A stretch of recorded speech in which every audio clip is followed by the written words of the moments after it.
What are your top five cities for meeting women or gaming in general? Oh yeah, this is the Game Global podcast YouTube channel. Top five cities. Well, it depends, of course, if you are like a scarce guy or an abundant guy, right? If you've got the wealth and you've got social abundance, it's going to be a very different list for a guy like me who's 30, 35, 36, 37. And I can go into Ibiza and Las Vegas and Greece and London and New York. It's going to be a very different story to some of the guys who are younger who would be staying in a hostel or something like that. So, two lists for a person like me. Where I choose to live is London. I think that's the best place to meet very intelligent people, uh, very intelligent girls who have an abundant mindset as well. It's like a Sex in the city. So, I love London, London, New York, Sydney equally because there's a Sex in the City. Girls in those places, they can take risks. They're willing to take risks with their dating lives. They have an open mind. They don't judge people, and they give more people a chance. They're just more sexually active and they're celebrating life because they're stimulation junkies. They can't handle boredom. Whereas a B grade city like Philadelphia or Boston or Washington DC, people aren't as abundant. They're scared of the unknown and they don't want to date around just because they don't know any better. They're naive or even ignorant to the fun and the happiness of Sex in the City lifestyle. So that's like, it's a naivety thing. So I love London, Sydney, New York. They're really like English speaking A grade cities. And then other places that I particularly love is a place called Hvar in Croatia, because it has like middle class and upper middle class people. It's not like elite class like Ibiza, which is just crazy and super expensive. And it's not lower class like some places in Spain or Cyprus or Malta where low socioeconomic guys and girls go to party and there's a big mess and the girls are not as hot and stuff like that. So I love those places. But if I could imagine a 24-year-old version of myself, 24 years old version, staying in hostels and things like that. There's a really great place, I think, if I wanted to go to meet a lot of girls, is Koh Samui. We do our 4-week natural program there because if you're flying into Thailand and Koh Phangan, the full moon party, Koh Tao, and traveling around, everyone needs to fly into that airport and they spend like 1 or 2 days in Koh Samui. So you get these really interesting people from England and France and Sweden and Norway and Australia and New Zealand, these beautiful, confident traveling girls. And it's just a kind of a special place. It's not like Bali or some of those other crazier, crappier places in Southeast Asia. It's classy. It's a little classy, and that's always been really good. Still, Croatia is really good if you're 24 years old. Strangely, Washington, D.C. is actually really good for meeting girls in the dating game because everyone who goes there, they don't know each other and they work for some government agencies. So they're smart, they have self-respect, they're confident. So that's good. New York, again, is really, really good if you have the economic means to make it work. And London is good as well. They're kind of all pretty predictable. If there's any kind of secret, really good places that I think are good, Brisbane, Australia is actually pretty awesome. It's where I'm from. And Perth, Australia is actually really awesome. People are very athletic. They love to party, as in, I mean, like they love to drink and have fun and stay up all night and indulge in intimacy, as in get laid. So I think those places are pretty cool. Where else in the United States? Obviously Vegas, but it's expensive. Brisbane and Perth are pretty awesome, I think. And then trying to think, Winnipeg was always really good in Canada because the girls in Winnipeg are like, oh my God, a foreigner is coming in. That's amazing. And then in Europe, Vienna is really, really good. Vienna's spectacular. I don't know why people party so much and are so in touch with their sexuality there, but they are. Vienna. And then I love places that I Vienna. don't Vienna recommend. was great. Yeah. It's a special one. Yeah, it's a special one.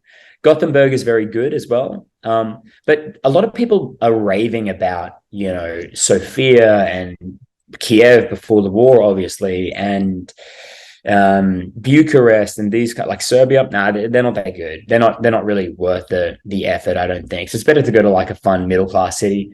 The ones that I mentioned, Brisbane and Perth are pretty fun. So they're crazy. And it's not like they're these super exclusive clubs in Brisbane and Perth. Everyone goes to the same club so you can meet everyone. It's low judgment zone. It's fine. So that's the answer to the question. Where's your favorite city to teach your program in? Mm. If a guy could, out of the list you could ever do and the ones you have ever done.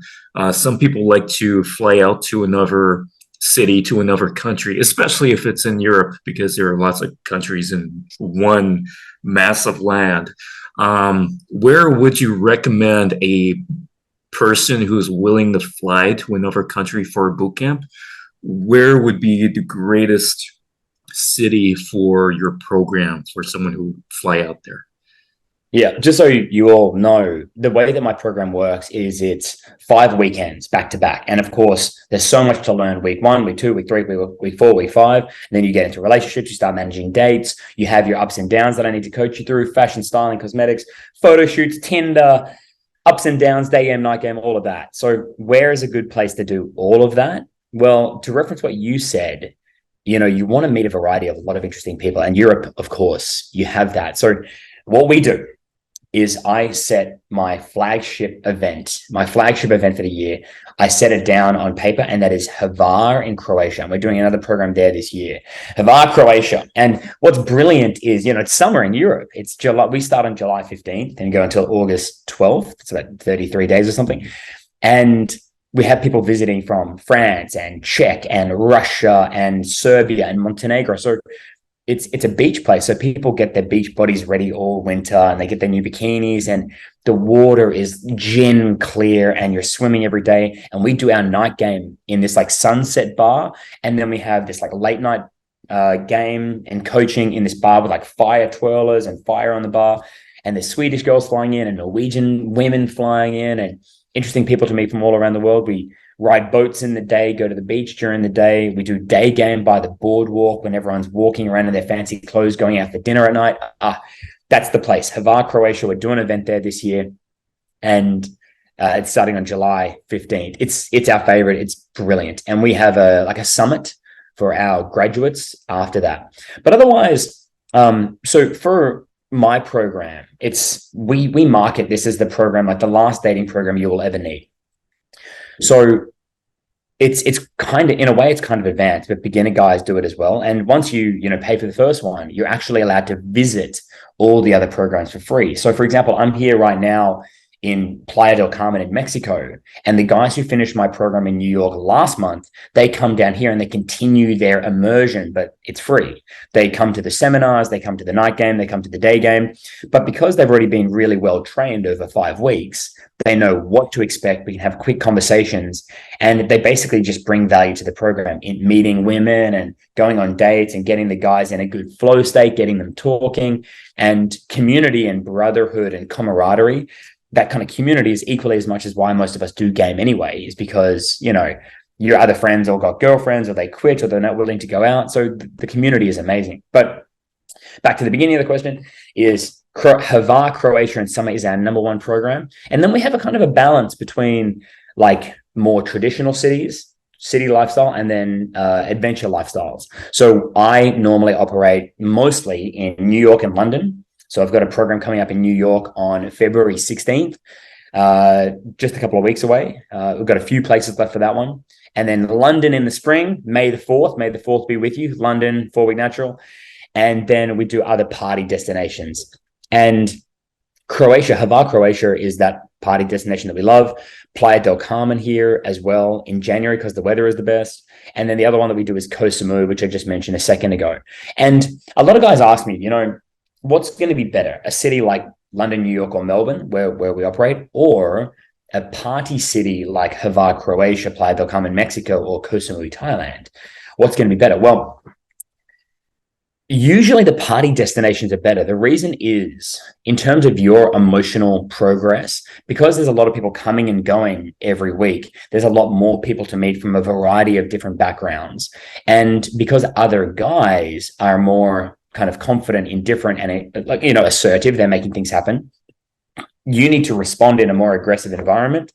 Girls' emotions and defenses and excitement is all heightened. So the entire learning experience in a place like Koh Samui, Croatia, or Mexico, the whole learning experience is more intense than it would be in New York or Melbourne or London. But in New York, London, and Melbourne, because lifestyles are more predictable and consistent, it's more likely that the phone game works normally, that things are more reliable, and guys generally get more results in New York, London, or Melbourne in terms of consistent phone game, setting up dates, meeting and connecting, and going towards intimacy with new women. So there you go. That answers the question. And I've done this program now.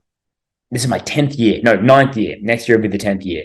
Every year since 2015. So now we boiled it down to those best locations. A little bit of trial and error. Like, for example, one place that I won't do again is San Diego. It's not great.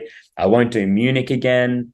Sometimes we do like Vienna and Amsterdam. I won't rush back to Oslo. But also, Stockholm is pretty cool. Helsinki is pretty cool.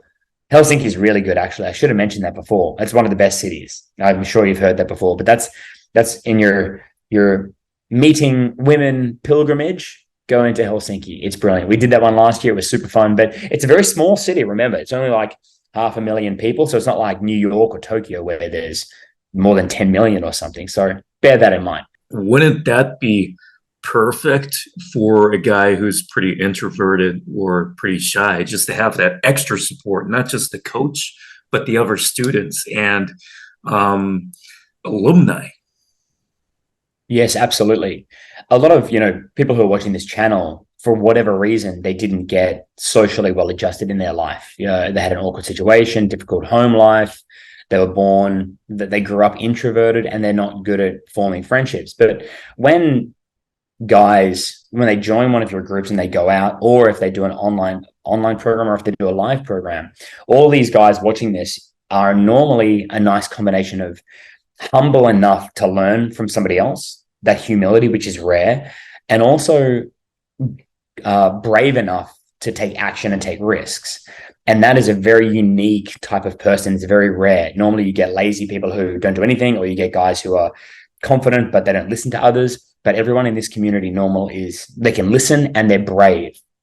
But then when they do a program like mine, or, even like a 3-day program, all those guys who sign up, they come from all different parts of the world, all different parts of the city, different lifestyles. They all are on the same page because they're humble enough to learn. They're willing to have their ego taken away so that they can take on new ideas and become the potentially best version of themselves. So when you join this community, you know that you're meeting humble and brave people, which is amazing and rare. But when you get the guys who actually sign up and willing to take action in their life once and for all, the brotherhood's amazing. And the thing that to define, like, friendship or connection between guys, when you share pain together, which is the embarrassment of getting rejected and being humbled and feeling vulnerable in a social situation, when you share that pain together, and when you share those breakthroughs together, that they are the things that actually bond you. If you go to a conference and you don't share any experiences, you don't really bond. But if you have the same epiphanies at the same time, the negative and the positive, then you go through that together. I remember I'm on week 5 here in Playa del Carmen, and I saw my students walk in and meet each other the other day from the other side of the bar. And they're like, "Oh man, what's going on? How was your date? That's awesome." They're like hugging. They're like, "Oh, I could kiss you." They like kiss each other on the cheek. It's getting a little bit intimate there, but the brotherhood is legitimate. And this is a guy from Arizona who lives in Colombia, who's come here, bonding deeply with a Pakistani guy from Toronto, and they're both going on dates with different girls, going on double dates. We got another guy with neck tattoos from Sydney, and they love each other. Like, it's brilliant. It's really, really good. And then I come in, they hate me because I'm telling them what to do and that they need to be better. So they by week 5, they just want to hang out with each other and enjoy their day game, enjoy their dates. They're taking girls on boat trips. They're like, "Oh shit, Alex is coming. He's going to tell us what to do." So yeah, they enjoy each other better. And then we have these other guys just dropping in. They register, they drop in as an alumni, and then they're like the cousins. And within a day, they're going on double dates. They're having after parties together. By now, the way that my program works, and the reason I don't do TikTok or social media or anything like that, is I have already had 500 or 490 graduates graduate Forward Natural since 2015. So of those 490 guys, a lot of them keep telling their friends about the program, send them the link, they find out about the program, they book the 15-minute call with me, and they realize, I want to do this. So that's why I'm not like I don't have a TikTok presence or a Instagram Reels presence, word of mouth is definitely safer, and especially safer for the privacy of the students. That's why I'm very glad to say that you've probably never heard of me, even though I'm the most active dating coach since 2007. Your program is pretty unique. It's not free days like a lot of boot camps out there, or programs out there. It's 4 or 5 weeks basically, but you also, on top of that, have photo shoots that go with it. And I have never heard of something like that before. So when you mentioned that to me, I realized that makes so much sense. Not only is it just, it's not just day game, night game, and a bit of mentoring too. It really immerses all kinds of aspects.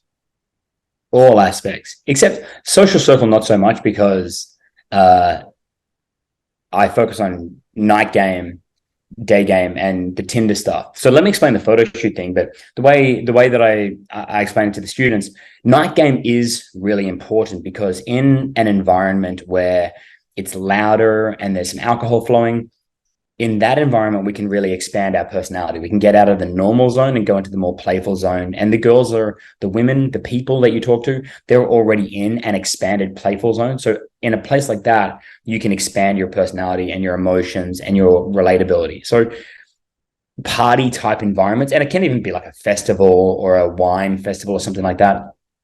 They're very special for personal development. And that's why historically boot camps or live training has been held in nightclub situations. Day game is really important because you need to be brave, you need to be upfront, and it's, of course, is more real.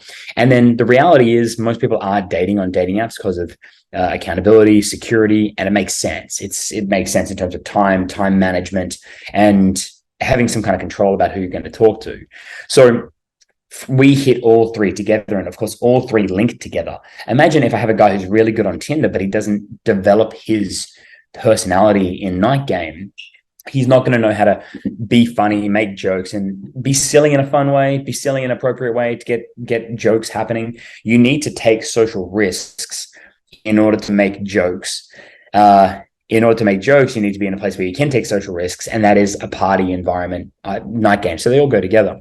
But the way that we do it on 4 Week Natural to get the Tinder on point, especially the medium of photography that you're talking about, is on day 3, we do a fashion makeover, and we go to the mall in New York. Next week, we're going to go to Saks Fifth Avenue. It's a really fancy one where we can see all these different brands. We can get an education. And then sometimes we go to Zara, sometimes we go to H&M, depending on how old the guy is or whatever we need. But then because we have a fashion consultation on day 3 or day 4, then we've had a collective conversation. I individually work with the student and all the others at the same time. And then after day 3, we meet every other day after that, 4, 5, 6, 7, 21, 22. We keep refining the fashion and the look and the hair and the cosmetics and the breath and the watches and the shoes and the outfits. So every guy knows how to dress properly. We do the first photo shoot on day 11, I think it is, on the Saturday. And the way that I do it, I'm the photographer, and I've been a portrait photographer since 2013, right? I had our fancy cameras and RSD since 2013, 2012, doing portrait photography. So what I do is I prompt the student, they do their first makeover, and then I will take literally 2,500 photos of the student, right? Burst mode on a Sony camera with good low light settings, with really good eye lighting and stuff like that. Then I have a special process. I have a special program on my camera here where I can analyze 2,500 photos really quickly and then find the best, normally about 80. And then from the best 80, I can find the best 6. And from the best 6, I can find the best 1. And then sometimes we just make sure that we get rid of blemishes, messy hair. We can brighten the eyes a little bit. But you never know what photo is going to feel best if you just snap one. When these students are not professional models, nor do they have any camera experience, because they don't have any camera experience, they're not good at posing in front of the camera. They don't know how to take Tinder photos. I do. I've been doing it professionally since 2014 on this program. So 2,000 photos, 2,500 photos, boil it down to the best one. Then the students see the best 80 and they realize this fashion is bad, I'm stiff or whatever. We do photo shoot number 2 on day 17 or 18. They see those. There's 2,000 more. I boil them down. Then we do photo shoot number 3. It's like 2,000 more. I boil it down to the best 80. And then we even do photo shoot number 4. So I have photo shoot number 4 today. And that's just me bringing the camera to day game where we can get a variety of different shots, group shots. We also get photos with dogs. So we have this thing, like we'll be doing day game. I've got the camera. And then the student will be like, oh my God, is that a poodle? Is that a Jack Russell or something? I used to have a dog like this. Can I hug him? He reminds me of my old family dog. And then I take like 200 photos, get the best one, and we get an awesome dog photo, which is really important on those dating apps. Yeah, dog photos are actually one of the top types of photos to have for a dating app. They're essential. They're essential. The managers at Bumble say that if you don't have a dog in your photo, you almost are going to fail. They say that 80% of matches and successes come from people with dog photos, especially people who have dogs. That's just from Bumble. We met one of the management team of Bumble in London at a nightclub, or at a bar actually, and that's what she said. It was a really great conversation, and I said I'm a professional photographer, so we got right into it. But yeah, by 4 Week Natural, the students have 10,000 photos from 4 photo shoots. But I use burst mode on the Sony camera, but then I boil down to the best 300, which you can use for social media, dating apps. We have group photos, dog photos. It needs to be done. I want to know that every student is getting connections and relationships, beginnings of relationships on the program. And Tinder is the most surefire way to do that. But I admit the photos are the option, but we get it done during the program. And I show the guys how to do it on their phones when they go forward into the future. Amazing. Yeah. I really liked that it's not just one photo shoot, but you get to improve on it and improve on it. I am so into that. That is a great idea. That is amazing. What a lot of guys have to do, they realize how bad their shirt looks, or they didn't iron it, or they realize, oh shit, my hair actually does look pretty bad. I need a haircut or whatever. But some guys naturally hunch or have high trapezoids, or their back is really stiff and it fucks with their face. So what some guys, I have to prescribe them to do is to get massage therapy on their neck and their shoulders to loosen everything up. Some of them need to get some acupuncture things done so that they can actually look normal and look comfortable. But if they never knew that kind of physiological advice, their photos are always going to look really quite bad. So some guys' photos might be really bad because they have physiological issues that need to be fixed by a physical therapist. It happens in some cases, but it may be the listeners might be watching this video and realizing, oh shit, I need to go to a physical therapist to get my shoulders sorted out so I don't look like a thumb in my photos. Okay. You don't want that. Just to throw it in, I myself have a spinal injury, so I can relate. And right. Me being like that and having conversations with others, it's actually far more common than I anticipated years ago. I had it for nearly 2 decades now. So it is something that has affected me ever since, and it actually affects a lot of people.